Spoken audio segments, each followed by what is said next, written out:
The Google Home Mini and Google Max. Are these speakers worth the price? And will they beat out the likes of Apple's HomePod and Amazon's Echo? These questions answered next on Milton 1T. The smart speaker market is starting to heat up. Apple's HomePod will be released in December, and Amazon is only getting started with releasing their collection of voice-activated speakers. Google released two speakers here, the Google Home Mini and Google Home Max. Let's start with the Mini.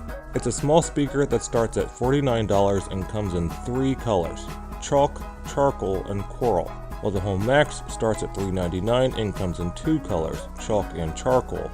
Now let's look at the hardware.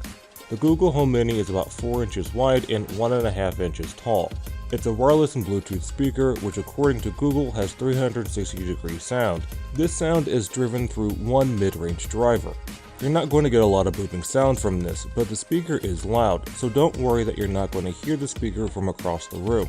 Also, the speaker is clear enough at loud levels, so no cracking when you turn it up to the max.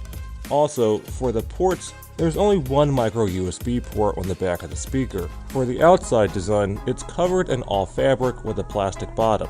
There are also 4 lights on the top that shine through the fabric, and you will have the ability to tap on them to do certain functions. Now to adjust the volume and to mute, you simply touch the buttons on the side. As for the Google Max, it's about 7 inches high and 2 feet in length, and 6 inches in depth. Like the Mini, it's also a wireless and Bluetooth speaker, but the sound quality compared to the Mini is a night and day difference. The Google Max has 2 woofers and 2 custom tweeters underneath the front grille. In regard to sound quality, it's good. You're not going to get the same sound quality you will get out of a Sonos Play 5. This is probably the number one question that people will have, as the Max looks similar to the Sonos Play 5. Also, I should note there is an ability to turn the speaker to the side, also like the Sonos Play 5. So it almost seems like Google and Sonos collaborated here. Now for the outside design of the Max, the speaker is fairly simple. The buttons for the volume and track selection are on the top of the speaker and are touch sensitive. You slide to the right for raising the volume up, and you slide to the left for lowering the volume. Then you double tap on the right for the next song and double tap on the left for the previous song.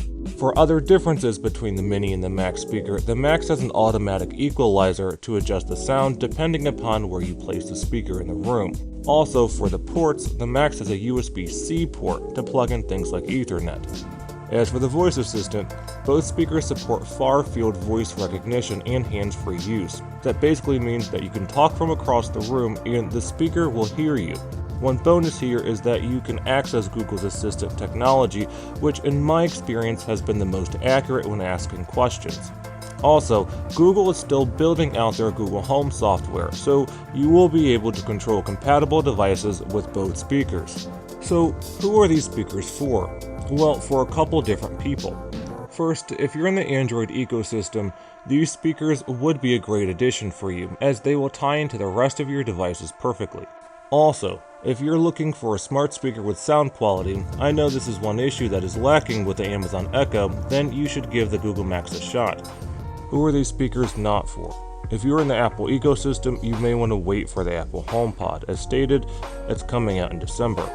Also, if you already have an Amazon Echo and you are looking to add additional higher quality speakers, you may want to wait for the Sonos, as they are introducing the Sonos One that has good high quality sound. Keep in mind, the Sonos One is not going to be as good as the Google Max or the Play 5, but with enough of them, you can get good high fidelity surround sound. Again, the Google Mini is on sale now for $49 and the Google Max will be available soon for $399. That's it for now. I'm Milton. Thank you for listening.